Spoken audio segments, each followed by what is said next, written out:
Na večini srednjih šol se bodo jutri informativni dnevi odvijali ob 9. in 15. uri, v soboto pa ob 9. uri. Vse predstavitve bodo tokrat potekale virtualno. Informativni dnevi bodo objavljeni in bodoči dijaki si bodo lahko ogledali naše predstavitve na spletnih straneh, naših šolskih, pa tudi na spletnih straneh informativni-dnevi.si, kjer bo tudi več drugih šol se predstavljalo in med njimi tudi mi. Predstavljali bomo tako naše srednješolske programe, tehnika varovanja in pa logistični tehnik in pa tudi naš dijaški dom.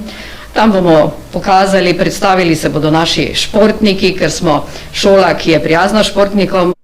Prometno šolo obiskuje 201 fant in 159 deklet. Med slednjimi je posebej zaželjen poklic tehnika varovanja, kjer je v programu vključenih 94 punc in 82 fantov. Letos razpisujejo po 2 oddelka na obeh programih in se nadejajo polnih razredov kot pretekla leta.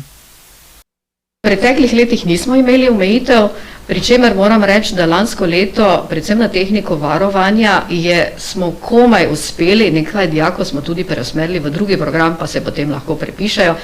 Tako da upam, da letos bomo zapolnili oddelke in da če bi bilo potem potrebno, če bi imeli več kandidatov, kot imamo razpisanih mest, bomo pa zaprosili ministrstvo za povečanje vpisa.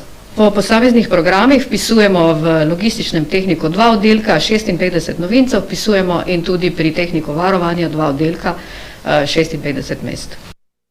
Na prometni šoli pa poskrbijo tudi za mlade športnike. Olimpijski komite je šoli podelil status šola prijaznim športnikom, kjer posebej skrbijo za izobraževanje mladih profesionalnih športnikov. Pri nas posebej skrbimo tudi za športnike, ki se lahko šolajo tudi nadaljavo in jih združujemo v oddelke športnikov. V dijaški dom sprejemamo tako fante kot dekleta, bivajo kar v isti zgradbi, kjer je srednja šola in mi se vedno pošalimo, da pri nas v celoti poskrbimo za naše dijake.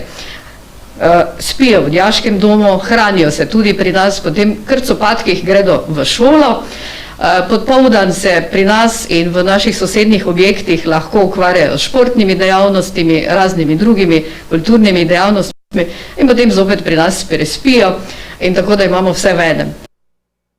Zadnji rok za oddajo prijav za vpis v prvi letnik srednjih šol za naslednje šolsko leto je 2. april. Do 22. aprila pa lahko dijaki svoje vloge prenesejo na drugo šolo. Sočasno s vpisom v srednjo šolo zbirajo prijave tudi za vpis v dijaški dom. Dijaki se odločijo v začetku aprila in se prijavijo tudi v srednjo šolo, v izobraževalni program. V dijaški dom je fino, če se takoj, imajo pa čas tudi do poletja, da se vpišejo. In če bodo zdaj se odločili, potem je za dijaški dom tudi nekateri že oddajo prijavnice, nekateri pa potem kasneje se tudi odločijo in pridejo kasneje. V dijaški dom pa mi vpisujemo, kolikor otrok je, imamo razpisanih 100 mest, ampak zadnja leta nismo imeli zapolnjenih, lahko bi tudi povečali, ker kapacitete imamo dovolj velike. V dijaškem domu jim nudijo številne aktivnosti, pa tudi pomagajo pri učenju. Lahko se udeležuje različnih športnih dejavnosti, imamo telovadnico, v naši zgradbi je tudi fitness, kjer se lahko potem ukvarjajo z temi športnimi dejavnosti. Tudi dijaki športniki lahko tam trenirajo individualno. Potem popoldan v času učnih ur nudimo brezplačno učno pomoč, tako za dijake dijaškega doma, kot tudi za dijake, ki so samo v srednjo šolo vpisani, tako da tudi ti lahko obiskujejo to brezplačno učno pomoč. Obenem jim zagotavljajo tudi različne dejavnosti, prav tako strokovne ekskurzije v tujino. Vedno poudarjamo, da človek, ki dozori, ki je samozavesten, ki zna komunicirati z drugimi, ta bo potem tudi v življenju naprej uspešen in to je naše vodilo, tako da mi tudi naši dijaki opravljajo prakso lahko v tujini. Vsako leto peljemo nekaj dijakov v različnih projektih na Finsko, kjer opravljajo svojo prakso pri delodajalcu.